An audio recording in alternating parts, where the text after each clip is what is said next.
Behind me is the only thing between you and single-payer health care. A small band of brothers looking for a sister. So we're going to unveil a bill that's been in the making for about a month now. And Bill Cassidy is going to walk you through the details. Rick Santorum is going to tell you how history's on our side. Ron Johnson's going to talk about numbers because that's what he does. And Dean Heller is going to tell you about how this is a good deal for Nevada and the country as a whole. And I'm going to start with the following proposition. If you believe repealing and replacing Obamacare is a good idea, this is your best and only chance to make it happen, because everything else has failed except this approach, which will work if we get behind it. If you want a single-payer health care system, this is your worst nightmare. Bernie, this ends your dream of a single-payer health care system for America. So we need people on board now to stop what I think is inevitable if we fail, which is single-payer health care for all, which is the end of quality and the end of a sustainable federal budget. There are three choices: prop up Obamacare, Bernie care, or our bill. That's where you're at. Count me out for propping up Obamacare. Hell no to Bernie care. Count me in for an idea that gives a patient a voice they would never have under single-payer health care. Count me in for people in my state making decisions about health care versus some bureaucrat in Washington. There's a lot of fight left in the Republican Party when it comes to repealing and replacing Obamacare. The reason I know that is I spent all of August talking about our failure, and nobody was very happy with the idea that the Republican Party, after 7 years, promised to repeal and replace Obamacare, made an effort, failed, and is apparently willing to quit. The question is there any fight left in Washington to repeal and replace Obamacare? Is there any fight in the Republican Senate, in the White House? I can tell you there are a lot of colleagues that are dying to have another shot at health care. There are a lot of colleagues of mine that would like to talk about taking money and power out of Washington and returning it to their state, closer to the patient and in the hands of people you can actually complain to. Under Obamacare, if you don't like it, who do you complain to? You can complain to me, but I don't run Obamacare. Under this block grant approach, which Bill will describe to you, you can actually complain to a state house representative who probably lives in your neighborhood, goes to the same hospital you send your family. You can complain to a governor that you can vote for. Under Bernie care, you complain to a faceless bureaucrat. Under Bernie care and Obamacare, there really is no innovation. Under this approach, 50 states have a chance to deliver health care, and over time, guess what? Some will figure it out better than others, and those who do badly will copy those who do well. Under Obamacare, you're no better than the bureaucrat or the most liberal member of the House and the Senate. This is a defining fight for the future of health care and the Republican Party. We refuse to quit. We have been working on a bill that I think should have been our first approach to repealing and replacing Obamacare, not our last, but it is now our last. 4 states under Obamacare get 40% of the money: New York, California, Massachusetts, and Maryland. If that bothers you, this is a chance to do something about it. If you live in a state and you want to keep sending money to Maryland, New York, Massachusetts, and California, then vote for Bernie's bill. Prop up Obamacare. If you believe your state should have more money, more flexibility, and more choice, then vote for our approach. I've been involved in a lot of things in the last 20 years. This is the most important thing I believe I will ever be involved in as a member of the United States Senate. I know what awaits our country if we fail. the consolidation of health care in the hands of the federal government from cradle to grave, unlimited, unsustainable spending that wrecks the federal budget. There are two approaches we take here. We deal with Medicaid in a very reasonable fashion, more flexibility, more control, and we begin to slow the growth of Medicaid down in year 8. If we do nothing, by 2027, Medicaid will be over $650 billion in spending. We're spending $549 billion today on the military. Let me say that again. To do nothing means that we'll be spending more in the next decade on Medicaid than we do to defend our country. This bill changes that. 40% of the money under Obamacare, where's that chart? 40% of the money under Obamacare goes to 4 states.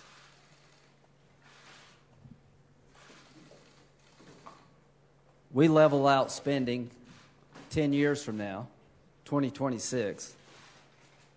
Every state gets basically the same contribution from the federal government. Will allow you to adjust for risk. If you have an older population, a sicker population, you can get more money. But the goal is by 2026 to make sure that every patient, no matter where you live, gets basically the same contribution from the federal government. I think most Americans believe that's fair. Our bill levels out an inequity in funding. It allows flexibility that Obamacare would never embrace. It gives patients a voice in the health care they'll never have through a single-payer health care system. And from my point of view, it's the best and last hope for the Republican Party to show that we have ideas and that our ideas are better than our friends on the other side. Last thought, liberals will fight like tigers to the bitter end to get what they want. To those in the Republican Party who feel like we have not fought as hard as we could, you're right. To those conservatives who feel let down by this debate, you have every reason to be let down. Here's my call to the Republican Party and to all who believe that health care should be closer to the patient, not stuck in Washington. We need your help. The only thing stopping us from having this idea debated on the floor of the United States Senate is lack of leadership.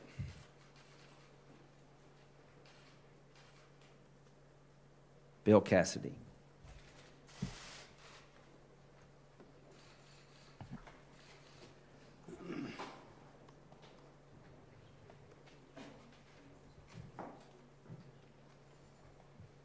Hey, thank you for being here. I approach this as a physician. You may know that I worked in the Louisiana Charity Hospital system for 25 years. And it was a system that was basically, if you were poor, that's where you went. And I learned that if a politician controls the dollar, the system lines up to control, the system lines up to serve the politician. If the patient controls the dollar, the system lines up to serve her. The theme of what we're trying to do is to give the patient the power. We want the system to line up for that patient wherever she may live. Now, some will say, my gosh, what's wrong with the status quo? We should continue it. There's a saying out there, though, that Obamacare only works if you don't. And I will use the example of a fellow named Moon Griffon, who is a talk show host in Louisiana. He is a self-employed person. Moon's got a special needs child. Moon's premium per year is over $40,000 with a $5,000 deductible and an additional pharmaceutical deductible. Think about that. He is going to pay $50,000 a year between his premium and his deductibles. The mortgage of a $500,000 home. And Louisiana is considered to be one of the states in which the individual market is working relatively well. It doesn't work if you work. We try and change it. To give a patient like Moon Griffon or that self-employed person, wherever she or he may live, the ability to have affordable health insurance. Now, by the way, I've been accused of partisanship. The New York Times editorial yesterday opined draconian cuts. I was a little amused because we haven't introduced the bill yet. So in all due respect to the editorial board of the New York Times, you haven't seen the bill. How do you know that there are draconian cuts? Similarly, some of our Democratic colleagues have accused us of partisanship. Let me also say, you haven't read the bill yet. But let me just give some numbers. We're not being partisan. What we do is we equalize the treatment of wherever that patient lives. If she currently lives in a state represented by a Democratic senator which did not expand Medicaid, they do far better. Because by 2026, wherever she lives, whether a blue state or a red state, there will be about the same amount of money provided for her care. We don't think of blue states or red states in this bill. We think of American states, of American patients. And we think those who are eligible for assistance should get about the same. One example, though, the difference between what we provide versus what they will receive, some of these states will receive under status quo, is Indiana will receive $1.3 billion more in 2026 relative to status quo, a state represented by a Democratic senator. Missouri, $1.1 billion, Wisconsin, $1.1 billion, Virginia, $2.7 billion more in 2026 alone under our plan relative to status quo. This is not a partisan bill.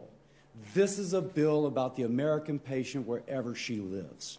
Let me also say that then some, in fairness, Tim Kaine, senator from Virginia, I'm told after I left the committee yesterday, said he didn't accuse us of partisanship, but he wished that there would be a better process. And Senator Carper said he wished that there would be a hearing upon our bill. I agree. I hope there is a hearing, but let's not be disingenuous. So far from the other side of the aisle, there's been no cooperation whatsoever in attempting to address the issues of someone like Moon Griffon, who's paying $50,000 a year under the status quo. We can do better.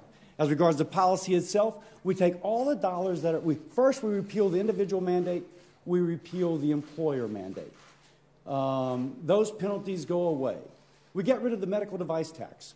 We take the dollars that are left and we split it among the states. The way we decide what state gets what is we look at everybody in the nation who earns between 50 and 138% of federal poverty level.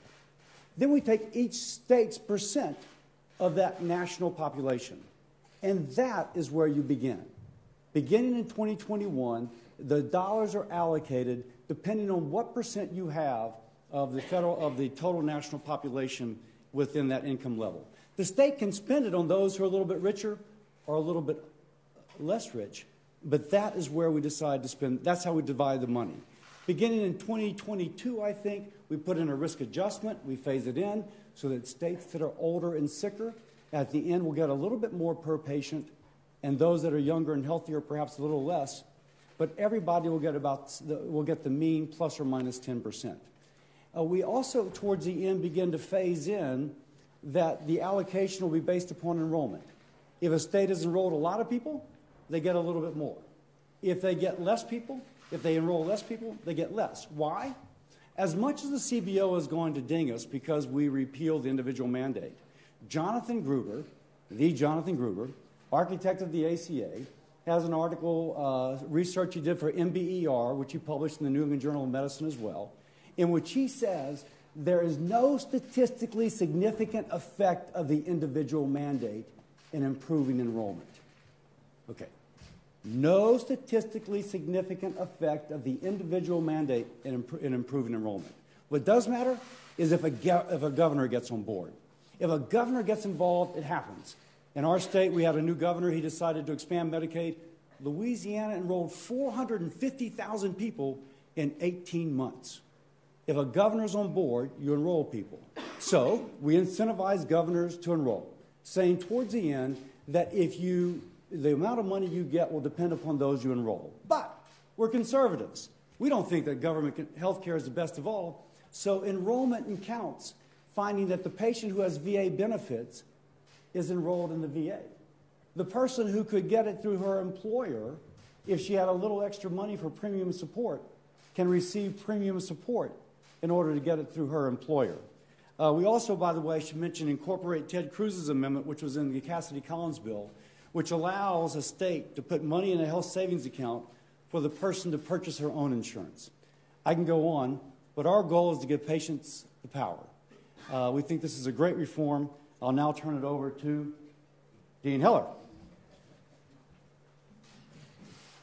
Bill, thank you, and Lindsay, thank you. I want to thank my colleagues and former colleagues to be standing with you today.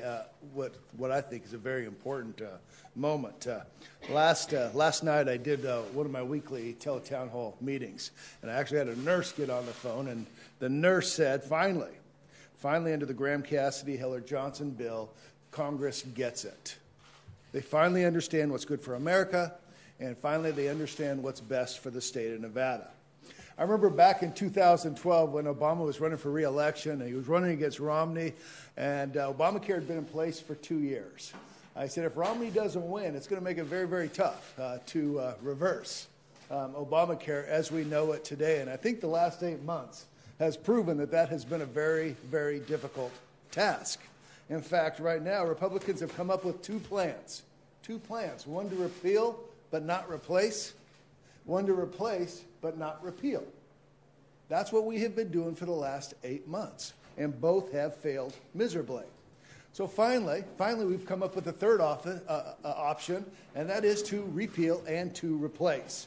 And I will tell you this, that Obamacare has not worked for all Nevadans. And I'll give you a couple of examples. Just a couple of months ago, 14 of 17 counties in Nevada was going to go bare after the first of next year. Fortunately, with the work of my office and the governor's office, we were able to find a single carrier that would actually work for those 14 of 17 counties. But unfortunately, we found one carrier, which means there's no competition and there are no choices, and you know that that's only going to increase costs in those 14 of 17 counties. Another example of how this doesn't work for all Nevadans, we spend in the state of Nevada, pay the federal government over $18 million by individuals, about 80,000 of them, because they can't afford the product that the government tells them they have to buy. So they're paying the fine. Most of them make less than $50,000 a year. Over 80% of them make less than $50,000. So the least fortunate have to pay this fine. Because they can't afford to pay for this product that the government says that they have to buy. As I said, Obamacare does not work for all of Nevadans. So last week, this is even more interesting to me, and that is that I had an interview with a show called Nevada Newsmakers. And the host of that show said that in a discussion with Senator Reid a couple years ago, he said that Senator Reid said that the single-payer system's ultimate goal or that the Obamacare's ultimate goal was to become a single-payer system. So 7 years ago, we set up a system that the purpose of it was to get us to a single-payer system, quoting the majority leader of the Senate at that time. Think about that. That was the goal, was to put together a piece of legislation that was supposed to fail. And obviously, that's working out. I don't think Americans deserve this, and frankly, I don't think Nevadans deserve it also. So we need to find a way forward, and we figured that out through Graham-Cassidy-Heller-Johnson. And this plan is the way forward. It is the most reliable, workable solution to achieve our health care goal reforms. And it returns powers to the states, provides ultimate flexibility to governors and legislatures, regardless of whether they expanded Medicaid or not. So under this proposal, our proposal, Nevada actually receives more funding than we currently do under Obamacare. So our plan gives Nevada more money to cover health care costs as it sees fit. This is the way forward. This is how we're going to move not only health care forward, but America forward, our economy forward, by having a health care plan that works for everyone. And with that, Ron Johnson. Thank you, Dean. First of all, I want to thank Bill Cassidy for all his hard work, Lindsey Graham selling the program, Rick Santorum, and Dean Heller, just in terms of their effort of really doing what Senator Graham said is our last chance of repealing what I think has been a law that has done a lot of harm to a lot of Americans. It's done some good, but it's also done a lot of harm. Lindsey said I was going to mention some numbers. I don't want to disappoint. He was talking about $650 billion spent on Medicaid in the next 10 years. Do you realize only 9 years ago we were spending $200 billion? This year we'll spend about $400 billion. Again, 10 years in the future, $650. Clearly unsustainable. Now, from my standpoint, I represent the state of Wisconsin. We didn't need Obamacare. According to the Wisconsin Department of Health Services in their family health survey, prior to Obamacare, 94% of Wisconsinites had health coverage all or part of the year. Under Obamacare, now it's up to 96%. So, okay, I'll concede the fact that 212 Wisconsinites now have coverage because of Obamacare, but over 100,000 Wisconsinites are choosing to pay the penalty. 82% of those make less than $50,000 a year. And like has been the average premium increase in America, throughout America, according to HHS, Wisconsin's premiums have by and large doubled because of the artificial nature, the faulty architecture of Obamacare. In many cases, premiums have tripled. And one thing I appreciate about President Bill Clinton, when he was talking about Obamacare, this craziest thing in the world, he was talking about the forgotten men and women. People that are out there busting it, sometimes working 60 hours a week, their premiums have doubled, I will say sometimes tripled or more, their coverage cut in half. They can't afford Obamacare. And that's simply the truth. And what I love about this plan is those forgotten men and women, people like Vern and Sherry Colby, who wrote to me saying they literally had to cash in their 401k, sell their house, because they had to pay back the subsidies they got under Obamacare because they made close to $60,000 a week. A year, sorry. $60,000 a year. And they had to pay back, and they had to cash in their 401k and basically lose their house. Those are the forgotten men and women of Obamacare that are forgotten by bureaucrats here in Washington, D.C. Those men and women won't be forgotten by governors and by state legislators, because government close to the governed is going to be far more responsive. What Graham-Cassidy-Heller-Johnson does is it returns that power to the states. It makes states more responsible, more responsive. And so hopefully those premiums will come down because states will be granted more flexibility, and of course it's just going to be a whole lot fairer. Now in Wisconsin, as proof positive of this, Wisconsin, because of the leadership of Governor Walker and our state legislature, we're the only state that closed the coverage gap, that denied coverage, any subsidies for people that are working poor below 100% of the poverty level. That was good work. That was good flexibility, but we got no credit for it under Obamacare. Under Graham-Cassidy-Heller-Johnson, it'll be a whole lot fairer process, and states like Wisconsin doing right by their constituents will be granted the funding for that. This is a far fairer process. So let me conclude by pointing out what Senator Graham also said. For my Republican colleagues, that this isn't quite good enough. It doesn't do enough of a repeal. This is our last shot. I come from a manufacturing background. I will never let perfect be the enemy of the good. I'm into continuous improvement. Graham-Cassidy-Heller-Johnson is a vast improvement. Not perfect.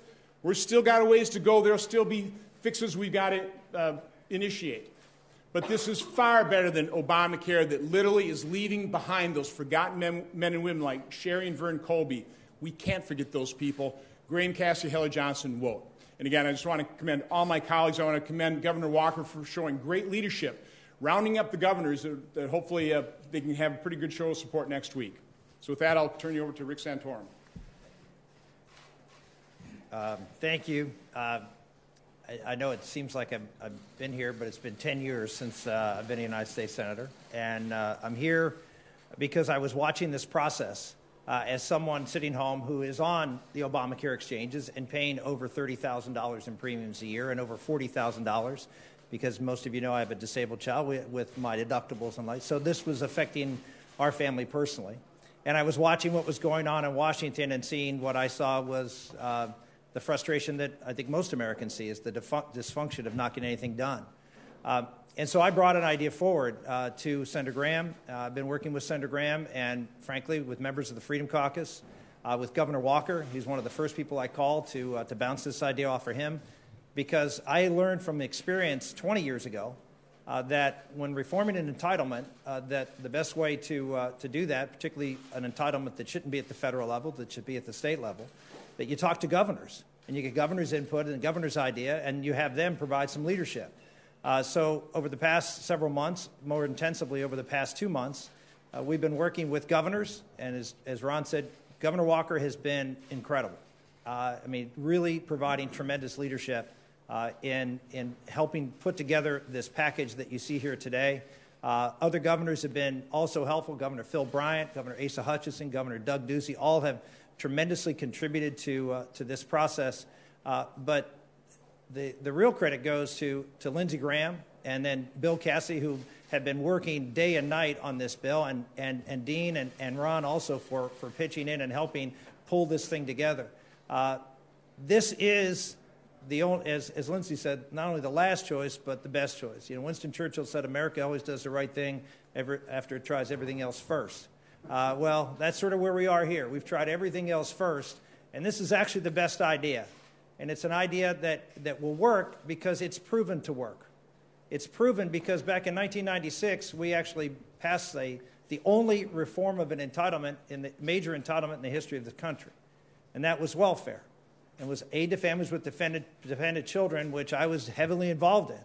And the reason I came up with this idea is because it's the same principles, and that is get the money out of Washington, give it to the 50 states, give them the flexibility to design the program, and let them treat the population that the money is designated for in a way that meets the needs of the people sitting across the table from them, not, as Lindsay said, with bureaucracies. It worked in 1996, and we got bipartisan support. Now, I understand that was a different era, and bipartisanship is something that's not in the current lexicon in Washington, D.C. But the idea of compromise and building consensus should be. And that's what this bill does. Ron was right. This bill doesn't repeal everything in Obamacare. And so if you're a purist, you can say, well, everything isn't repealed. Well, let me assure you that in 1996, we didn't repeal everything in welfare. In fact, we spent more money initially than what was being spent on welfare. That's not the case here, but we spent more money.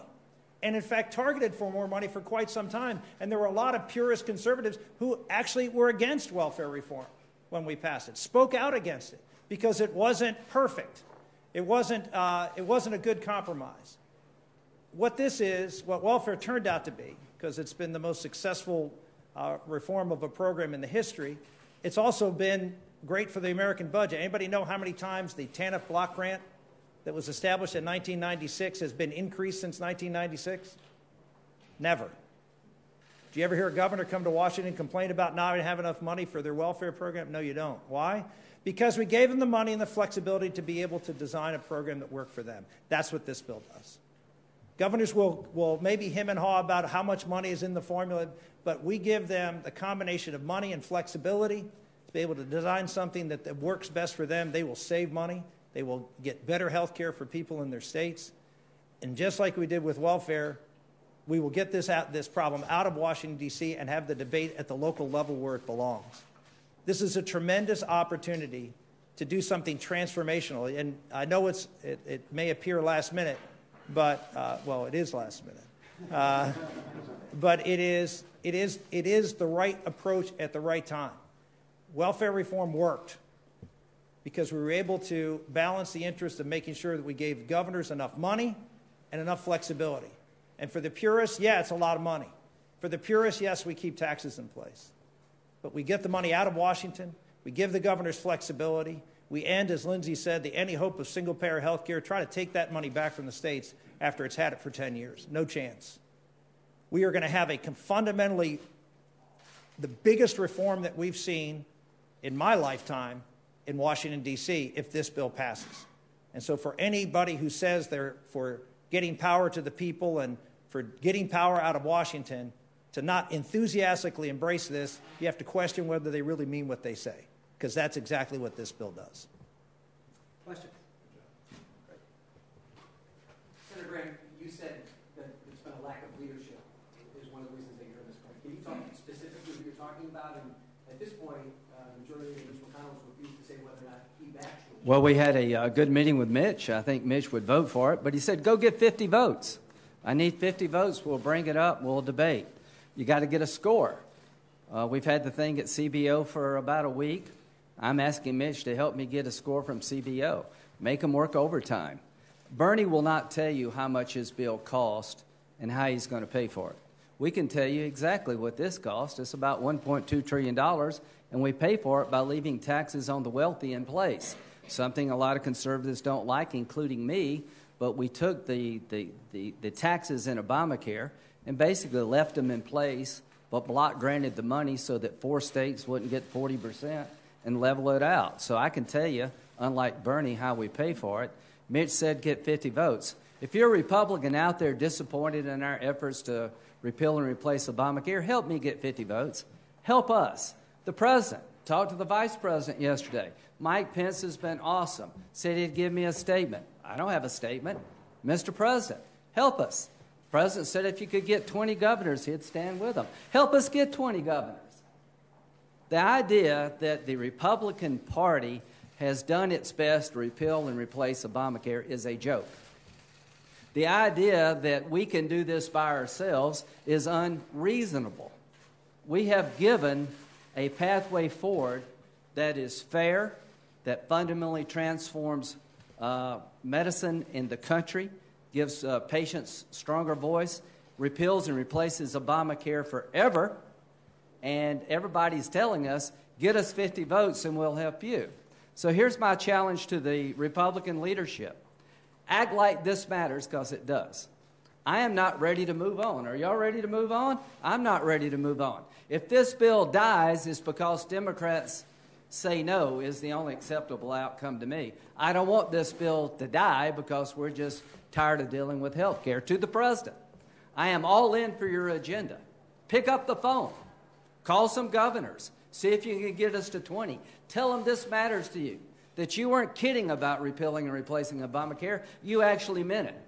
So, Mr. President, help us, because we're trying to help you. Senator Johnson talks about the importance of governors getting behind this. Can you guys each say if your governors support this, if you've spoken in the Mine is. I figured so. It's a, it's a work in progress. Work in progress. I have a Democratic governor. We've met. He understands that my concern is the patients of Louisiana. Frankly, I think even the Democratic governors that win, like in Virginia, probably will not come out publicly for it. Even though if you look at the numbers for Virginia, you'd have to ask Governor McAuliffe why he would not.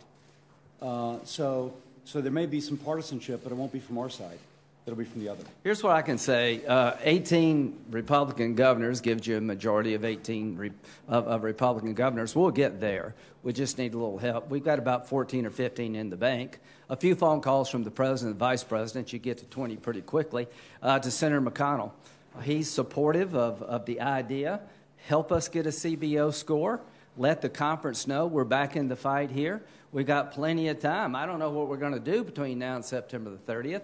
But how about this idea? Argue about something that matters to the American people. How about this idea? Don't quit on repealing and replacing Obamacare. Keep fighting to the very last tick of the clock. Lindsey, can I make a point? Yeah, yes, you can make all the points you want. When it comes to different states, obviously non-expansion states like Wisconsin are going to finally get some equity in terms of the distribution of Obamacare dollars. And so, for example, my junior senator, Senator Baldwin, ought to be completely in support of this because this really benefits Wisconsin. There are other senators, for example, Senator McCaskill. Missouri would highly benefit from this. So I think Senator Graham's approach on this thing is, and Senator Cassidy's been, let's make this equal, and there ought to be a great deal of pressure on Democrat senators as well to do right by their states, starting with Senator Baldwin. Let's do it. Senator Cassidy, your opinion that you sit on is currently working on a bipartisan solution to stabilize the market. Isn't that you're kind of giving up on regular order and a bipartisan idea for the market? The cost-sharing reduction payments are not included here. The parliamentarian had ruled the cost-sharing reduction payments cannot be included in a reconciliation bill. So what we're doing does not compete with that which is going through HELP. It complements that which is going through HELP. Okay? Yes, ma'am. One of the criticisms of this effort has been process. And if you guys are successful here, this bill would pass within the next 17 days. Is that a process that you guys think is appropriate for something so big? You know, I'll let my colleagues comment, but you play with the hand that's dealt you. Would we have liked this to be the first option as opposed to the last? Absolutely. But the heart and soul of what we're doing here was included in Cassidy-Collins. And I went to 10, between Susan and I went to 10 different Democratic senators, I think, at top of mind, maybe 8, maybe 11. And all of them said they couldn't collaborate with us. Now, it's a little disingenuous to suggest that if we had had all these hearings, it would have made a difference. When behind closed doors, folks said, sorry, great ideas. And yes, there's people in my state being hurt, but we can't help you for political reasons. So, of course, I'd like the better process, but you play with the cards that are dealt to you. Can I I address that? First off, a big chunk of this bill is the Medicaid block grant / per capita cap. Going through CHIP. Yeah. The first block. The first block grant. So that's been out there for a long, long time. It's been voted on. There's nothing new there. The second is a fairly simple concept. This is not very complicated. It is taking all the Obamacare spending, getting rid of it, getting rid of the tax credits, getting rid of the cost sharing reduction payments, and getting rid of the Medicaid expansion dollars. Medicaid expansion ends at the end of 2019 under this bill. And then we do a block grant. This is not complicated. You can say we need lots of hearings. The reality is a very simple concept, one that's been around for a long time. So I think that this is, methinks thou dost protest too much when it comes to not having knowledge of what's in this bill. Senator Heller, Yeah. earlier this summer you came out strongly against plans that would greatly reduce both the Medicaid expansion spending and traditional Medicaid spending, saying they'd be very bad for your state. What's changed? Yeah, that hasn't changed. In fact, I'm doing exactly what I said I would do, and that is work with the governor of our state. And yes, you are correct that we are a Medicaid expansion state. We actually get a 30% increase in health care spending in the state of Nevada with this piece of legislation. So if our governor and our legislature like the Medicaid program that we currently have, not only can they keep it, but they could expand it if that's what they choose to do with the 30% increase in spending. So we're telling all 50 states, do what's best for your constituency. And this is a bigger and better product. To me, it's like Apple coming out with the iPhone 10. All right? If you don't want to buy it, you can keep your iPhone 7. But there is an iPhone 10 out there, a bigger and better product, if in fact your governor and your legislature wants to put that package together. If you like your iPhone 10 or 7, if you like the Medicaid program that you have, you can keep it.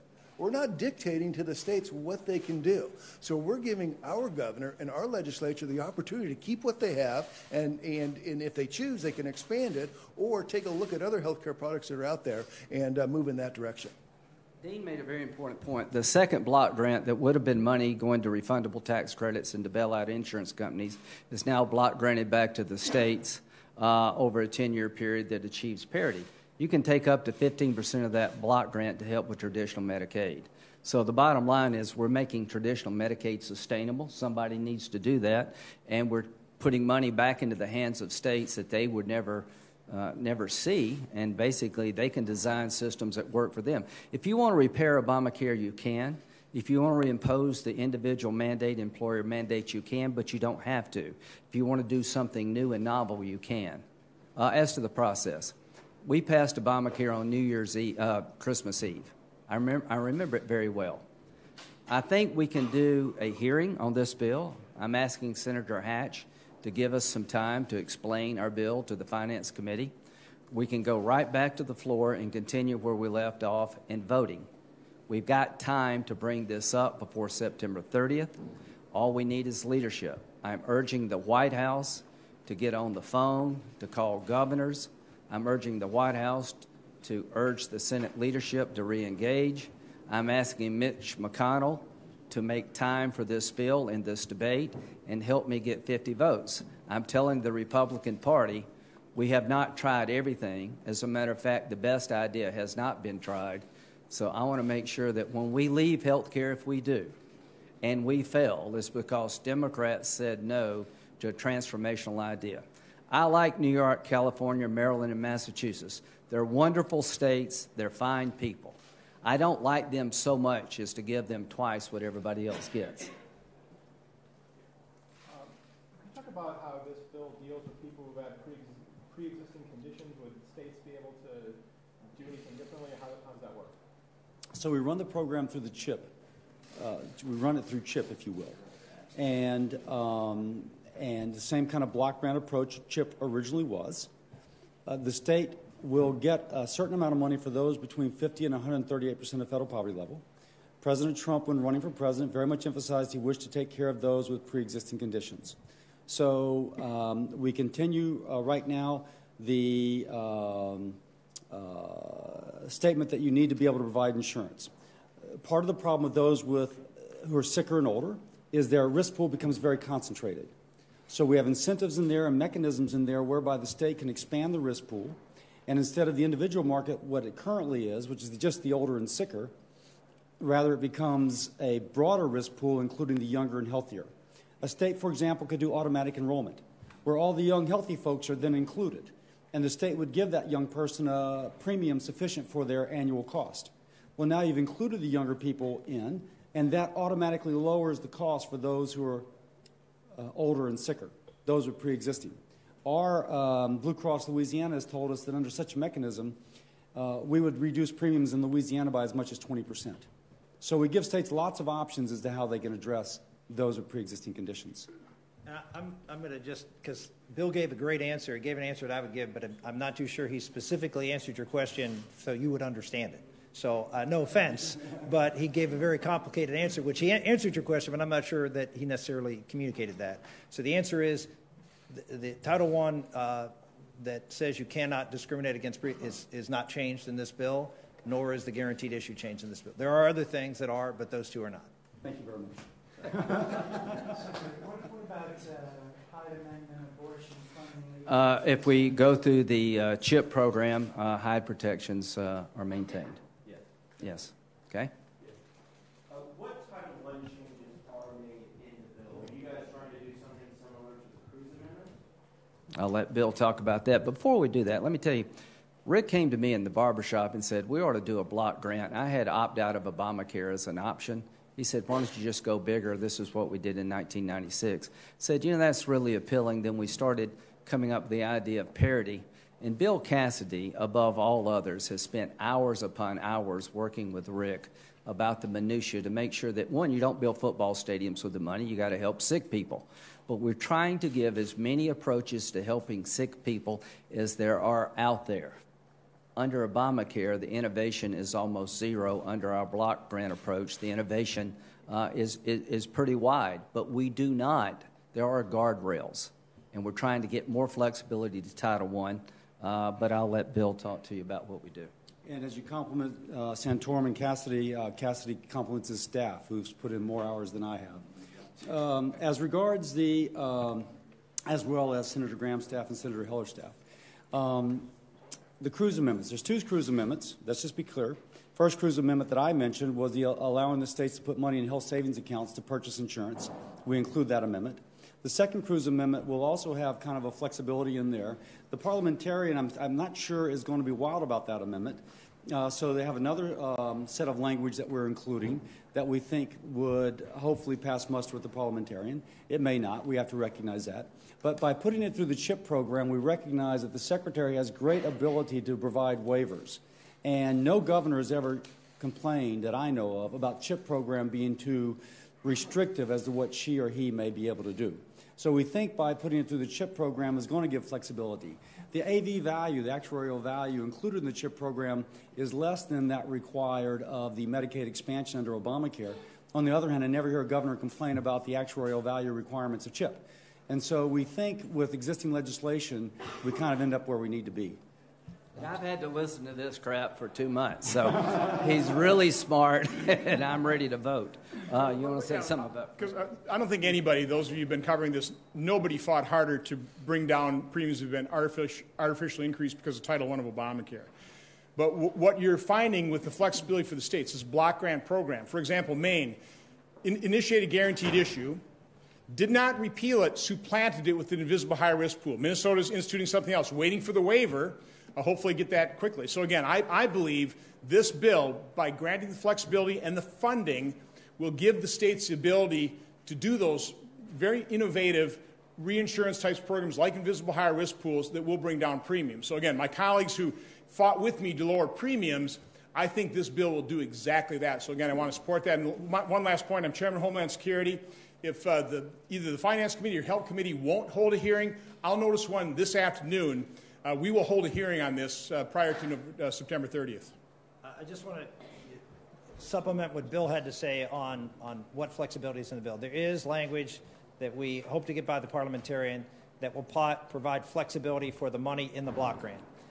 So it will be tied to the block grant and to the money in the block grant. It will provide some flexibility through the waiver process for governors to be able to get waivers on certain elements of Title I of Obamacare.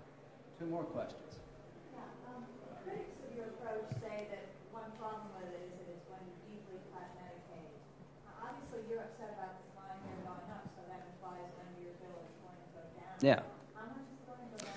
In year 8, we began to lower the growth rates of Medicaid closer to medical inflation. What is medical inflation, Bill? CPI. Okay. So the bottom line is Medicaid is growing a lot faster than medical inflation in general, to the point that it crowds out the federal budget. So in year 8, for a category of people, we began to lower the inflation rate. The belief is that the flexibility we grant to governors will allow them to get a better result and begin to bend the cost curve. This is unsustainable. Medicare is even worse. By 2038, all the money that you send in taxes go to pay for health care, interest on the debt. There'll be no money for anything else to run the federal government. So this is a very slow, I think, balanced approach to allow states to prepare for an inflation rate that is more sustainable. Nobody gets cut. The inflation rate for populations begins to change, and I think we give people plenty of time, and we also allow you to take 15% from the second block grant to help with traditional Medicaid. So Dean Heller was the guy that everybody was looking to on VICRA. Dean was the guy. Where will he go? Because he's in a tough race. What will he be able to tolerate politically? Dean did something that I wish every senator on our side would do.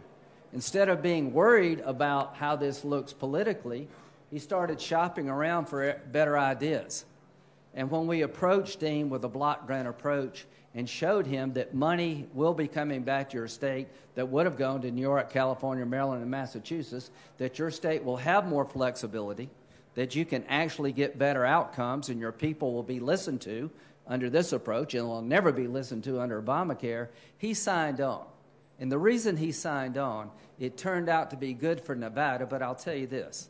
I think Dean and Ron, of the 4 of us up here, really believe that we have got to start getting our fiscal house in order. And if you take health care off the table, it can never be reformed, then our best days are over.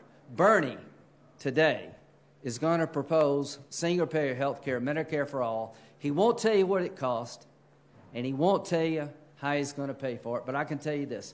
Medicare and Medicaid by 2042 alone are consumed the entire revenue stream of taxes to be collected in the future. What Bernie is doing is a great disservice to our country because it will make us Greece. What we're doing is getting money closer to where the patient lives in the hands of the people that you can complain to if you don't like the outcome.